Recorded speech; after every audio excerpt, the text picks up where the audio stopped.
So the question this morning is, why does the Bible rely on such incredible tales to tell its story? Why does God play such a significant role in these births? To answer that question, let's look more closely at the story from Genesis this morning.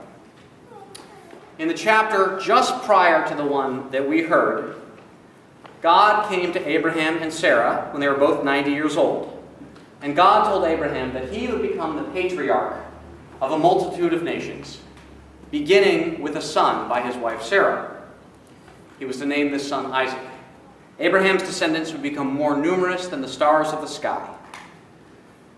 And when he heard this, Abraham fell over and burst out laughing, because he and Sarah were so old. But God persisted. God said that he would make a covenant with the people who would be born from Abraham, that God would be their people throughout all time.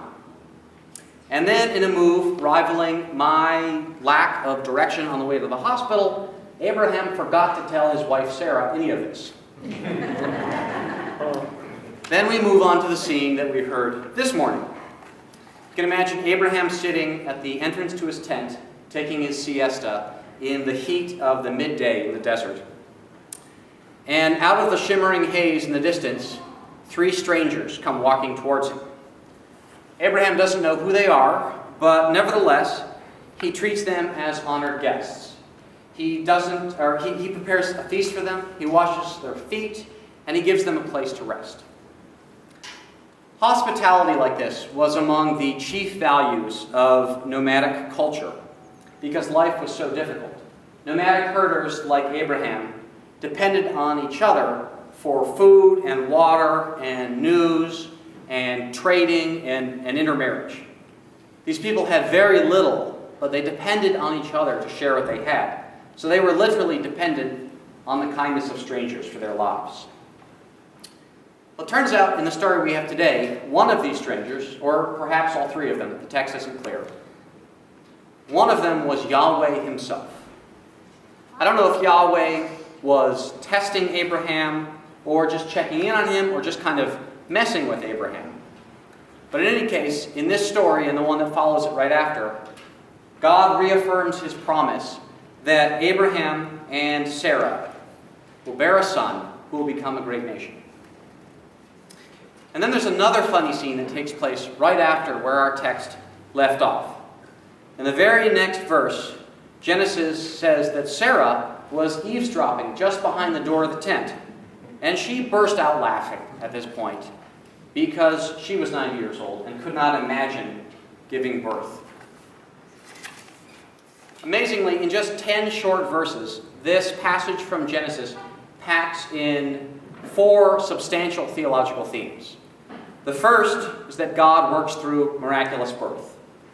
The second is that hospitality from strangers, or for strangers, is very, very important. The third is that God inhabits strangers. God may be sitting within the person who you are right next to at this very moment.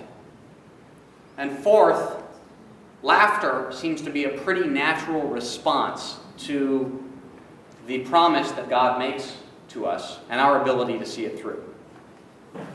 Just 10 verses encapsulate the human condition, our relationship with God, and how we're supposed to interact with each other.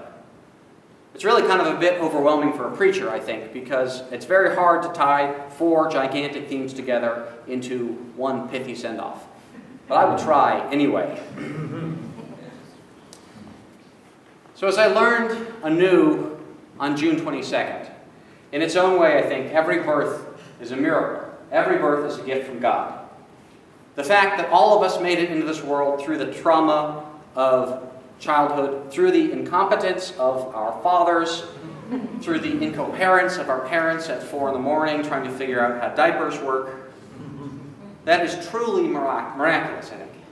Each of you, everyone sitting next to you, and everyone whom you'll meet this day when you leave church is a spectacular piece of art crafted by the fingertips of the divine finger painter herself. So when we meet these people out in the world today and tomorrow and thereafter, I think we need to treat them with the love and the hospitality that Abraham gave to his guests. Because as the story tells us, the strangers whom we share ourselves with may be God himself. Those strangers may also need a meal or need to be cleaned or a place to rest. And if that seems like it's too much for us to grasp, remember that both Abraham and Sarah responded to God's overwhelming promise and the responsibility he gave them with laughter. One rabbi I read said that the laughter arises from the absurd disproportion between the divine promise and the human possibilities to fulfill it. God has given all of us a nearly impossible thing to do, to welcome strangers and to see God in them. That isn't easy to do. But I have to have faith that if God can pluck newborn babies out of speeding cars and give them safely to confused parents, surely God will give each of us what we need to see him in each other. Amen. Amen.